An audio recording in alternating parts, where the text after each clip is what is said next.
草莓威士忌泡酒已经全部送出，第4批邀请大家品尝的红茶荔枝泡酒今天开始制作。单独泡荔枝最早有尝试过，虽然不难喝，但味道有点单薄。去年尝试红茶荔枝的组合，口感立马饱和了起来。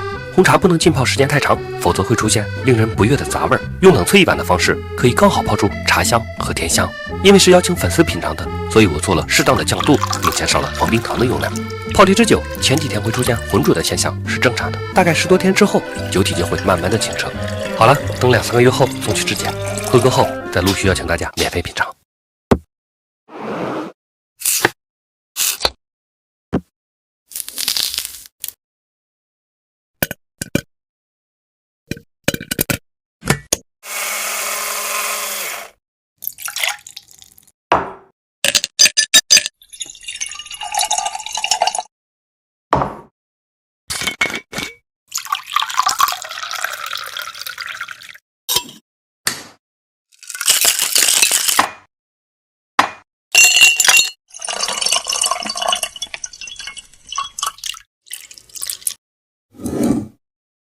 邀请大家品尝的草莓威士忌泡酒已经装瓶打包好了，邀请到的朋友已经1对1的确认联系过了。这次一共是120份，明天发出，估计这周内都会陆续收到。最后拜托大家品尝后一定要扫码，认真填写口感反馈表。上次送的红枣朗姆泡酒，很多朋友的反馈特别详细，给了我很多新的灵感。这次又邀请了5位红枣朗姆泡酒反馈意见特别好的朋友再次品尝。好了，120位朋友等着接酒吧。据说这个就是知否中明兰爱喝的错认水，我们今天开封。由于度数很低，而且酒体颜色清透自然、清澈如水，所以经常被人叫做错认水。喝起来有一种鼻涕独有的清甜爽口的滋味，果味不是很浓郁，单独喝的话味道很一般。但它独有的清甜爽口，如果搭配其他水果一起泡酒的话，我想可能会是一个很有特点的组合。等遇到合适的水果，再来给大家继续分享。邀请粉丝品尝的草莓威士忌，今天出酒，先把酒过滤到一个大酒罐里，威士忌自身的橡木桶滋味融入到酒中，跟草莓果味做了一个很好的互补，而且融合过渡的非常自然。最早的这个试验组合让我意识到，酒的某个特点和果味互补，会让泡好的果酒更有层次。最后先装出来3瓶，送去检测，等检测合格后，我会陆续联系大家包邮送出。剩下的草莓有点多，之前都扔掉了，但总感觉有点浪费。刚好买的紫铜蒸馏器有串香装置，于是我实验一下，把草莓里的酒再蒸馏出来会怎样？第一次蒸馏得到2升38度的酒，草莓的价值基本上被我完全榨干了。不过酒看着有点浑浊，于是我决定第2次蒸馏。2次蒸馏一定会损失掉更多的果香，毕竟只是试验。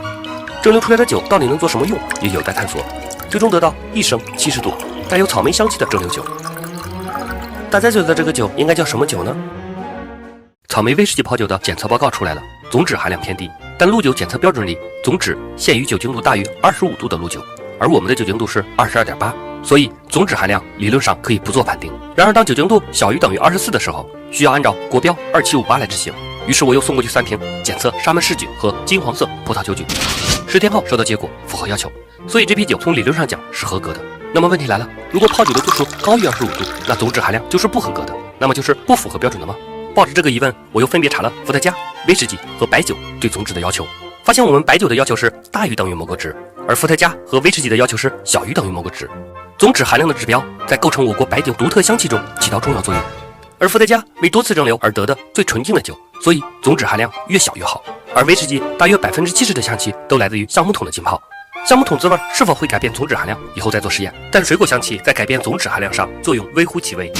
这次泡酒又带出来几个疑问，以后慢慢解决。这几天我会分装酒，筛选并逐个联系以前填过表的粉丝，随后邮寄给大家免费品尝。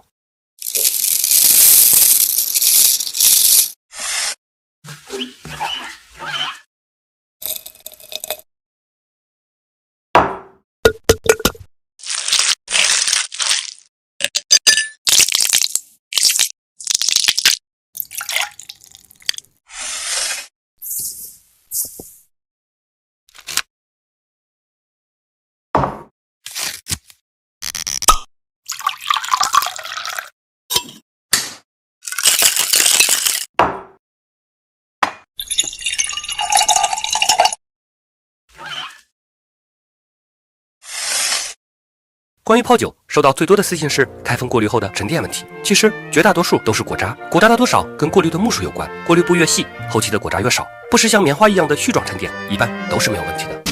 还有一些朋友问，水果泡了1年是否能喝？理论上，高度数的酒泡的水果长时间是可以喝的，但是浸泡时间太长，泡酒里会出现一些陈味，喝起来没有水果的清爽感。所以多数的水果浸泡周期都在2到3个月为最佳，水果的清爽和果味融入到酒中的口感是最舒服的。还有经常喝酒的人会说没有酒味，就跟我家老爷子一样，我每次泡酒都会给他邮寄，他每次都说没有酒味，跟果汁一样。后来测试发现，用高度浓香酒作为基酒泡好的果酒，入口会是醇厚干柔，浓香酒的滋味，中口会是果香，后口一般是果香和浓香的融合，整体果香比较饱满，同时浓香酒自身的美妙也会被很温柔的表现出来，所以浓香酒泡酒比较适合爱喝酒的人群。8月份我家老爷子过生日，我决定买一瓶好的浓香酒给他泡一次红茶荔枝酒，正好看到小糊涂仙珍藏52度浓香型，购买时发现还有开盖见惊喜的活动，有50宏光和雅迪电动车等奖品，我非常期待能中一辆车，哪怕是电动车。只中了6块6毛6，有中到车的朋友记得给我分享一下喜悦。开始泡酒，先放入红茶，再倒入酒，冰箱冷萃1天后过滤出酒，再放入清洗好的荔枝和冰糖，静待3个月，正好8月开封。大家有关于泡酒的问题直接私信我，一般看到后我都会回复的。去年做的红茶荔枝泡酒非常受欢迎，茶香呈现在后口，果味呈现在中口，果香和果甜呈现在前口，水果和茶搭配得当的话，整体的层次会非常的饱满。水果这2年基本上都泡遍了，接下来打算研究茶叶。现在一听到某种特殊的天然香气，就会莫名的兴奋。听闻无玉泰的恩施玉露在制作上多了独特的玉泰密配工艺，比其他恩施玉露的海苔香多了一些馥郁花香，听着都让我心动。买回来先试泡一下，85度温水热泡的方式，茶香和花香都比较自然舒服。冰箱冷萃一晚的方式会多一些茶叶的甘甜和海苔香，而且天然花香更为突出。所以我决定采用冷萃的方式，希望独特的花香和海苔香能微妙地呈现在酒中。酒的冰点是酒精度减1除2，如果是40度酒，40减1除2等于19.5。那么这个酒精度放在零下18度的冰箱是不能结冰的，所以先降度，提前1天先将蒸馏酒调至15度后冰冻。结冰后用冰滴的方式可以取自然茶香的茶酒，因为最终我想要淡淡的茶香，所以水果香气不宜太足。最终我决定选用梨，最后加入少量黄冰糖，再倒入无玉泰的恩施玉露茶酒，浸泡2、3个月后，我再来开封品尝。为了给粉丝们送酒，我竟然学会了自己做朗姆酒。起因是这样的，前几天在菜市场看到甘蔗1块钱1斤，我就想到了第一批送的红枣朗姆泡酒，有的朋友希望售价是50元，可这个价格还不够朗姆酒钱呢。如果一定要降低成本的话，莫非要自己生产？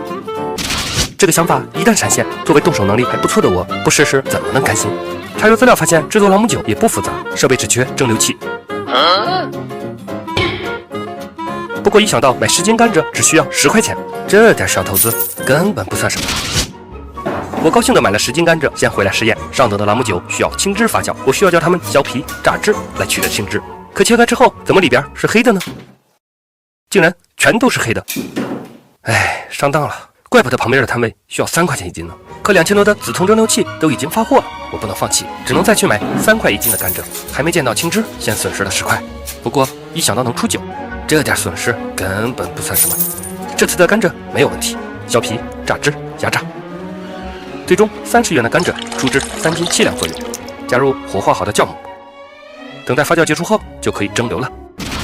资料显示，最早的朗姆酒是用糖蜜发酵制作的，我想对比一下，于是我又买了5斤糖蜜来试验一下。毕竟2000多的蒸馏器都买了，这点材料根本不算什么。糖蜜加水稀释后加入酵母，等待发酵结束后再进行蒸馏。葡萄发酵后形成的酒，在蒸馏前就是葡萄酒，蒸馏之后就是白兰地。按照这个逻辑，甘蔗在发酵后蒸馏前也应该叫做甘蔗酒。尝一下口感，就是甜水加酒精的滋味，不好喝，还是蒸馏吧。